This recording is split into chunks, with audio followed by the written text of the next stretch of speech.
हाँ साहब, इस बात में कितनी सच्चाई है कि इस बात में कितनी हकीकत है कि पीटीआई को 3-4 मौके मिले इलेक्शन के और उन्होंने जाया किए? बिल्कुल इसमें कोई हकीकत नहीं। इस मुताबिक 14 मई को इलेक्शन नहीं दिया इन्होंने, तो फिर कौन से इन्होंने कह रहे हैं कि जी मौके मिले थे। पाकिस्तान के लिए तो सिर्फ एक ही रास्ता है, जो जिस तरह हम पॉलिटिकल और माशी तौर पे हम एक दलदल में फंस गए, सिर्फ रास्ता साफ और शफाफ इलेक्शन, बस। जब जिसे जो इससे हटेगा वो मुल्क के लिए मजीद और मुश्किलात पैदा कर। असेंबली तहलील करने की समरी जो है वो जा चुकी है, तो आप समझते हैं कि आपका मुतालबा पूरा होने जा रहा है या निगरान सेटअप जो है वो कंटिन्यू करेगा? पंजाब और केपी के में 90 रोज में इलेक्शन नहीं हुआ, आपको लगता है पाकिस्तान हुकूमत खत्म होगी तो इलेक्शन हो जाएगा 90 रोज में? देखिए, खतरा ये है कि एक दफा आप आइन को तोड़ दें तो फिर आप रास्ता खोल देते हैं कि ताकतवर फैसला करता है आइन की कौन सी शिक माननी है और कौन सी नहीं माननी। तो ये खदशा है हमें, क्योंकि 14 मई को आइन के मुताबिक सुप्रीम कोर्ट के मुताबिक इलेक्शन हो जाना चाहिए था पंजाब, लेकिन देखा किसी अभी ये जो केयर टेकर गवर्नमेंट्स हैं ये गैर आइनी है। इनका कोई आइन के अंदर कोई गुंजाइश है ही नहीं कि 90 दिन के बाद केयर टेकर गवर्नमेंट चले। अब इंतखाबात देख रहे हैं या नहीं देख रहे आप? मैं समझता हूँ कि पाकिस्तान के लिए तो सिर्फ एक ही रास्ता है, जो जिस तरह हम पॉलिटिकल और माशी तौर पे हम एक दलदल में फंस गए, सिर्फ रास्ता साफ और शफाफ इलेक्शन, बस। जब जिसे जो इससे हटेगा वो मुल्क के लिए मजीद और मुश्किलात पैदा कर देगा। हाँ साहब, इस बात में कितनी सच्चाई है कि इस बात में कितनी हकीकत है कि पीटीआई को 3-4 मौके मिले इलेक्शन के और उन्होंने जाया किए? बिल्कुल इसमें कोई हकीकत नहीं, इसलिए कि 14 मई को तो इलेक्शन मिल गया था, तो पीटीआई को तो इलेक्शन मिल गया था, हमने अपनी गवर्नमेंट डिसॉल्व की थी, तो फिर क्या वजह थी कि इलेक्शन नहीं किया गया? पीटीआई तो इलेक्शन के लिए तैयार थी, ये भाग गए थे इलेक्शन से। तो ये तो सारा ये एक धोखा था कि हम आपको इलेक्शन दे रहे हैं लेकिन इलेक्शन देना नहीं चाहते। खान साहब, अगर आइन के मुताबिक 14 मई को इलेक्शन नहीं दिया इन्होंने, तो फिर कौन से इन्होंने कह रहे हैं कि जी मौके मिले थे। खान साहब, आप किसको वज़ीर-ए-आज़म नामजद करते हैं? निगरान वज़ीर-ए-आज़म किसको नामजद करेंगे?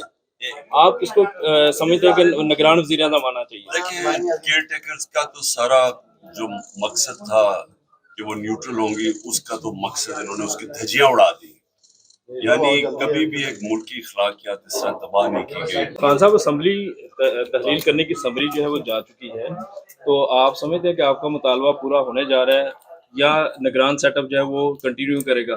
पंजाब और केपी के में 90 रोज में इलेक्शन नहीं हुआ, आपको लगता है पाकिस्तान हुकूमत खत्म होगी तो इलेक्शन हो जाएगा 90 रोज में? देखिए, खतरा ये है कि एक दफा आप आइन को तोड़ दें तो फिर आप रास्ता खोल देते हैं कि ताकतवर फैसला करता है आइन की कौन सी शिक माननी है और कौन सी नहीं माननी। तो ये खदशा है हमें, क्योंकि 14 मई को आइन के मुताबिक सुप्रीम कोर्ट के मुताबिक इलेक्शन हो जाना चाहिए था पंजाब, लेकिन देखा किसी अभी ये जो केयर टेकर गवर्नमेंट्स हैं ये गैर आइनी है। इनका कोई आइन के अंदर कोई गुंजाइश है ही नहीं कि 90 दिन के बाद केयर टेकर गवर्नमेंट चले। अब इंतखाबात देख रहे हैं या नहीं देख रहे आप? मैं समझता हूँ कि पाकिस्तान के लिए तो सिर्फ एक ही रास्ता है, जो जिस तरह हम पॉलिटिकल और माशी तौर पे हम एक दलदल में फंस गए, सिर्फ रास्ता साफ और शफाफ इलेक्शन, बस। जब जिसे जो इससे हटेगा वो मुल्क के लिए मजीद और मुश्किलात पैदा कर देगा। हाँ साहब, इस बात में कितनी सच्चाई है कि इस बात में कितनी हकीकत है कि पीटीआई को 3-4 मौके मिले इलेक्शन के और उन्होंने जाया किए? बिल्कुल इसमें कोई हकीकत नहीं, इसलिए कि 14 मई को तो इलेक्शन मिल गया था, तो पीटीआई को तो इलेक्शन मिल गया था, हमने अपनी गवर्नमेंट डिसॉल्व की थी, तो फिर क्या वजह थी कि इलेक्शन नहीं किया गया? पीटीआई तो इलेक्शन के लिए तैयार थी, ये भाग गए थे इलेक्शन से। तो ये तो सारा ये एक धोखा था कि हम आपको इलेक्शन दे रहे हैं लेकिन इलेक्शन देना नहीं चाहते। खान साहब, अगर आइन के मुताबिक 14 मई को इलेक्शन नहीं दिया इन्होंने, तो फिर कौन से इन्होंने कह रहे हैं कि जी मौके मिले थे? खान कौन से साहब मौके आप किसको वजीर आजम नामजद करते हैं? निगरान वजीर आजम किसको नामजद करेंगे? आप किसको समझते हैं कि निगरान वजीर आजम आना चाहिए? देखिए, केयर टेकर्स का तो सारा जो मकसद था कि वो न्यूट्रल होंगी, उसका तो मकसद इन्होंने उसकी धज्जियां उड़ा दी। यानी कभी भी एक मुल्क की अखलाकियात इस तरह तबाह नहीं की गई जिस तरह का केयर टेकर ये लेके आए। कभी ऐसा नहीं हुआ। आजम हारून रशीद साहब ने कहा है कि आपको शाम कुरैशी पे भी इतबार नहीं है, इस वाले से क्या कहेंगे? आपको इतबार नहीं है उनके ऊपर? हारून रशीद ने अपनी बात में कहा होगा, ये मेरा नहीं ख्याल। नहीं भाई वो नियाज साहब ने खान साहब आपने